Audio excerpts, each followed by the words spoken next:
saya sih sebenarnya pengen langsung diskusi langsung dengan dia, sehingga kabari aja jadwalnya ya, bisa sore menjelang berbuka pada saat buka puasa dulu ya, bulan Maret, atau di malam hari. Besok kita diskusikan di FGD tersebut. Tujuan saya sebenarnya ingin meluruskan, bukan ingin belajar dengan dia gitu ya. Kenapa? Karena artikel saya sebelumnya, sebelum saya menghubungi dia, saya sudah mengetahui dia gitu ya.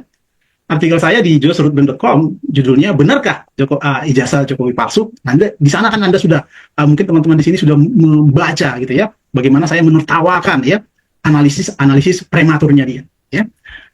Besok kita diskusikan di FGD tersebut. Saya beri kesempatan semua pihak sampai terang benderang gitu ya, karena isu ini menjadi polemik di berbagai media dan masyarakat. Silahkan lain juga bisa mengundang rekan yang lain, maksud saya timnya dia lah, entah Roy Suryo atau siapapun lah, dia diundangnya gitu ya. Oke lah ya, awalnya begitu. Kemudian saya, karena lama nggak dibalas, saya coba kirimkan nih. Dia nih ada dokumen tahun 66, tapi sudah menggunakan Times New Roman gitu kan. Nah, dia jawab. Saya pancing ya, supaya dia merespon gitu ya. Dia jawab itu electric typewriter lah ya. Belum ada scalingnya. Memang nggak ada huruf besarnya, huruf kecilnya, segala macam. Oke lah, kita jawab. Nggak bisa lagi kita tipu-tipu rakyat ini kan. Inilah semua. Inilah untuk Times New Roman kan, inilah keluarannya. Times New Roman ini. A, B, C, D. Ini lengkungannya ini kan.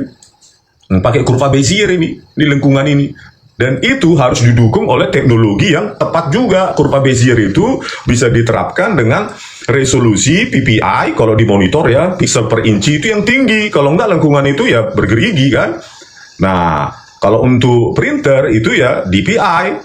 Nah, kalau monitor PPI, pixel per inci. Berapa dia pixel per inci, semakin rapat dia jumlah pixel per incinya makin tinggi. Ya, kalau makin rendah maka ada guratan-guratan. Gitu loh. Terus DPI itu untuk printer ya, dots per inci, jumlah dot per inci. Jadi didukung semua. Matematika model ada, kurva Bezier didukung oleh teknologi percetakan, printing maupun teknologi monitor penampilan ya. Jadi kalau kita lihat di sini ya, ini ya sudah PPI-nya tinggi nih, PPI ya. Kita lihat juga yang lebih smooth di sini. Nah ini kan PPI-nya sudah tinggi nih, pixel per incinya atau di print ini DPI-nya, dots per incinya ini udah tinggi nih, makanya dia lekukannya cantik. Dan ini teknologi ini belum ada tahun 85. Assalamualaikum warahmatullahi wabarakatuh. Sahabat Pena Ufuk, alhamdulillah kita bisa bertemu kembali.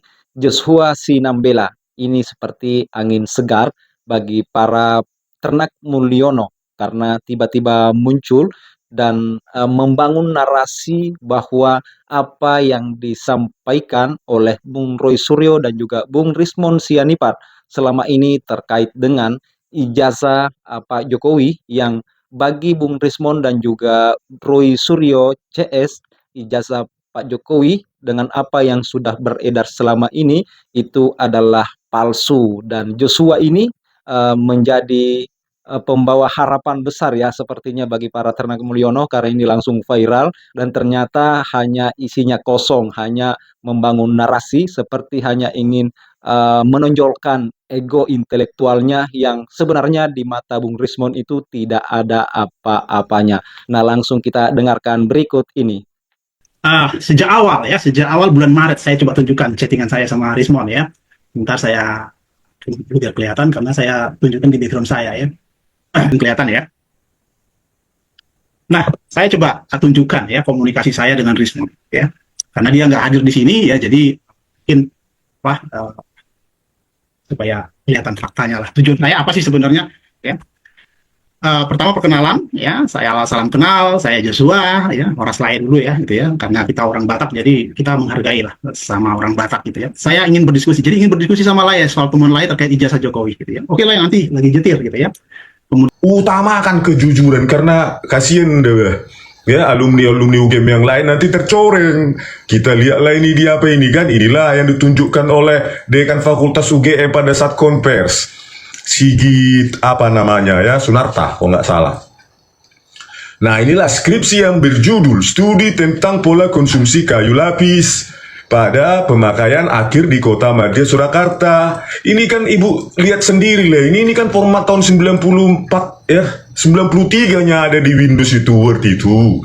Format seperti ini, Times New Roman. Itu kan di Windows 31 ya, sudah saya buatkan video yang sebelumnya, Windows versi 31 itu tahun 6 April 92. Anggap aja lah masuk ke Indonesia tahun 93. Maka ini kan format ini itu di UGM itu mulai 93 itu ya, paling cepat ini format skripsi seperti ini ya, 93 setelah masuk ya. Kalau WordStar atau Lotus nggak kayak gini Bu, ini print-printnya ini sudah pakai Word ini dengan Times New Roman, dengan punya fitur di Windows 3.1 itu, Windows Times New Roman-nya memiliki algoritma untuk scaling ya, dibesarkan, diberkecilkan, jadi ukuran font itu tidak seragam, tidak seperti pakai mesin ketik.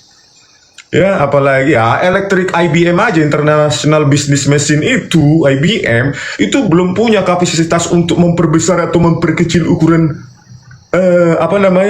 ukuran font. Tapi ini kan lihatlah ini kan, ini lebih besar, ya kan? Ini lebih kecil. Terus ini udah jelas ini formatnya Times New Roman, Word.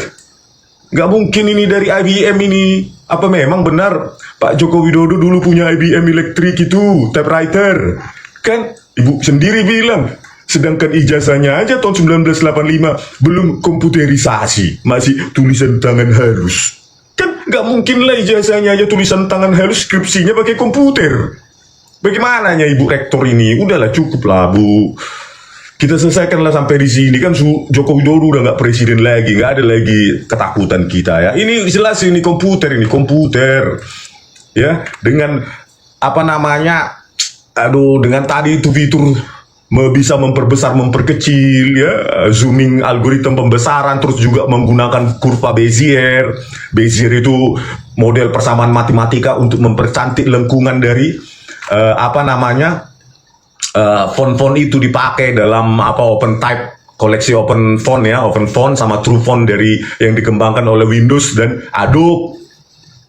Itu Bu. Ya, sebelumnya dia True Font collection-nya itu dari Macintosh, dikembangkanlah oleh Windows dan Adobe tahun 92.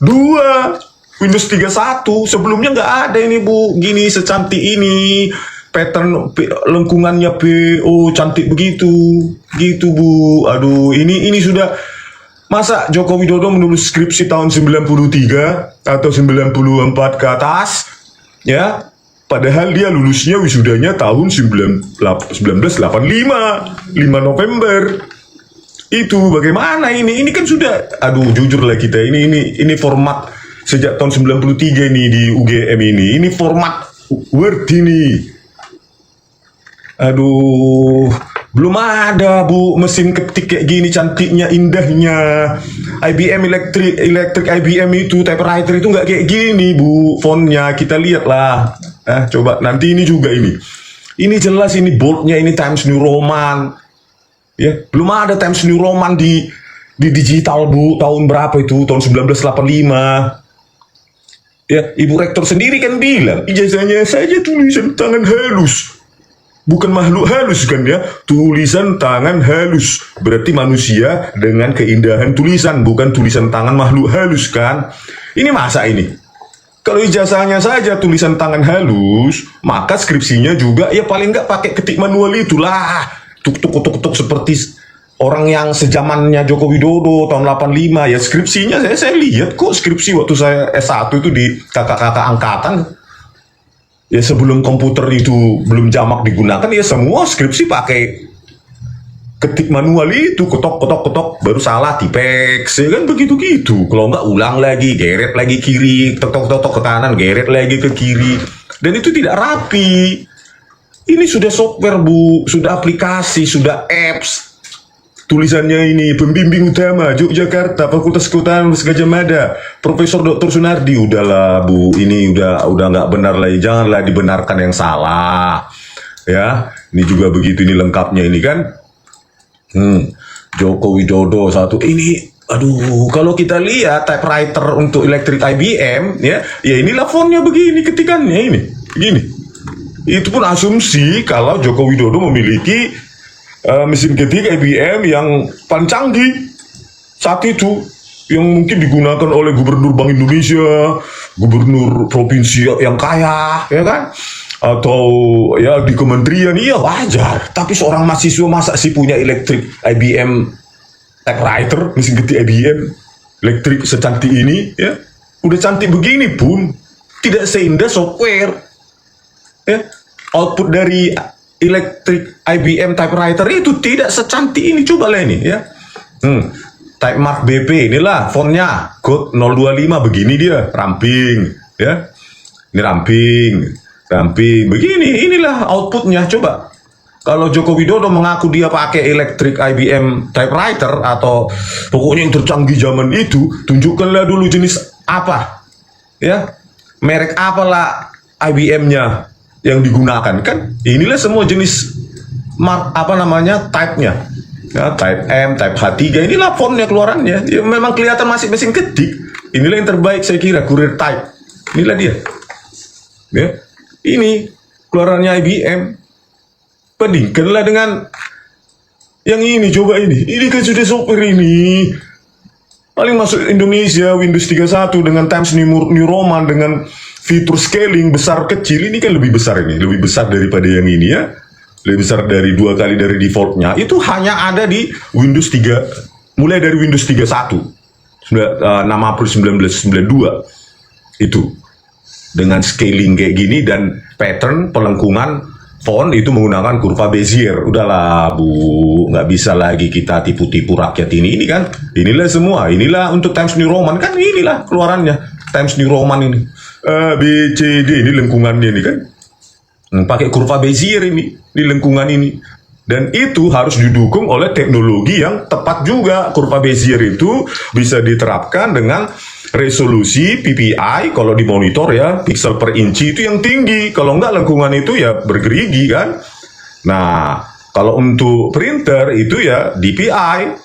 Nah, kalau monitor PPI, pixel per inci, berapa dia pixel per inci, semakin rapat dia jumlah pixel per incinya makin tinggi. Ya, kalau makin rendah maka ada guratan-guratan gitu loh. Terus DPI itu untuk printer, ya, dots per inci, jumlah dot per inci. Jadi didukung semua. Matematika model ada, kurva Bezier didukung oleh teknologi percetakan, printing maupun teknologi monitor penampilan, ya. Jadi kalau kita lihat di sini, ya, ini ya sudah PPI-nya tinggi nih, PPI, ya. Dan lihat juga yang lebih smooth di sini. Nah, ini kan PPI-nya sudah tinggi nih, pixel per incinya atau di print ini DPI-nya, dots per incinya ini udah tinggi nih, makanya dia lekukannya cantik. Dan ini teknologi ini belum ada tahun 85, Bu Rektor UGM. Janganlah maile kita, janganlah ini, Bu. Kalau pakai mesin ketik, Ibu cari aja lah tipe fontnya atau jenis font untuk IBM. Tertinggi lah dulu, tercanggih IBM typewriter. Nggak ada kayak gitu, Bu, zaman itu. Dan itu hanya dimiliki oleh orang-orang elit dunia atau orang elit negara kita. Masa mahasiswa, ya, UGM aja nggak punya mungkin itu, atau mungkin satu punya di gedung pusat, ya kan. Kalau di jurusan belum ada, karena saya lihat sendiri mesin ketik gitu di jurusan belum ada, nggak ada yang pakai IBM di jurusan teknik elektro UGM saat itu. Masih pakai mesin ketik manual itu. Aduh, Bu. Itulah dari skripsi, ya. Nah, inilah tampilannya kalau skripsi fullnya ini. Ini kan udah jelas ini, ya, dari DPI, saya bilang tadi PPI, kerapatan pixel per inci, baik untuk ditampilkan maupun untuk dicetak. Ini jelas ini teknologi. Apa ini, 90-an ini, bukan teknologi 80-an, apalagi 85, ya. Nah, di sini kan sudah bisa kita lihat, ya, untuk quadratic Bezier, untuk pelengkungan, atau cubic Bezier. Inilah yang untuk melengkungkan melengkungkan font-font itu. Kalau enggak, ya pixelated dia, ya, seperti ini. Kalau enggak ada kurva Bezier itu, ya gini dia. Nah, gini dia, pixelated gitu, ya. Pixel-pixelnya inilah kalau kerapatannya rendah begini, tahun 85-an ya begini masih, Bu. Maksimum segini, nggak mungkin sebagus ini. Gitu. Ya, kalau pakai Lotus maupun yang tadi WordStar dan lainnya tahun itu, ya inilah kurva itu. Makanya font-font kita sekarang itu cantik, ya. Sejak tahun 92 sudah dikembangkan oleh Microsoft dan Adobe, mengadopsi algoritma atau persamaan atau model persamaan matematika, kurva kuadratik yang dia pakai, bukan kubik. Kalau kubik terlalu tinggi apanya ya komputasinya. Kuadratik untuk melengkungkan ini, jadi hasilnya font kita itu cantik, bukan font-font kasar. DOS ya, disk operating system itu yang tahun 85 ya begini, yang dipakai DOS ya, disk operating system. Inilah fontnya. Ini kasar kan? Karena meskipun model matematika atau persamaan matematika itu kurva Bezier tadi itu yang melengkung-melengkungkan itu sudah ada, ya udah ada, ya itu udah algoritma persamaan tua, tetapi belum didukung oleh apa namanya teknologi display, teknologi untuk menampilkan PPI tadi itu, pixel per inci, dan teknologi untuk printing, pencetakan, DPI, karena itu kan berjalan sesuai. Jadi penggunaan teknologi yang tepat sesuai zamannya ini juga bagian dari forensik. Nggak mungkin Joko Widodo itu pakai dari masa depan kan, mengitik skripsinya itu pakai masa depan, padahal di situ masih DOS, semua orang pakai DOS, disk operating system Bu. Jadi evolusi perkembangan waktu dari teknologi itu bisa kita tentukan benar salahnya, benar tidaknya produk sebuah produk itu. Nggak mungkin lah saya bilang kan, opung saya dulu main Facebook, padahal dia tahun 70-an ya kan, meninggal tahun dia hidup mulai tahun 20 sampai tahun awal 90-an. Masa saya bilang kan, opung saya dulu main Facebook sama Instagram, inilah contohnya screenshotnya, padahal meninggal tahun 91 opung saya. Kan jelas itu kebohongan itu. Mana mungkin opung saya main Instagram, Facebook sama main YouTube. 91 belum ada semua teknologi itu Bu. Jadi forensik tentang perkembangan teknologi inilah yang sudah harga mati. Ini pasti salah, ini palsu, ini skripsinya ini palsu.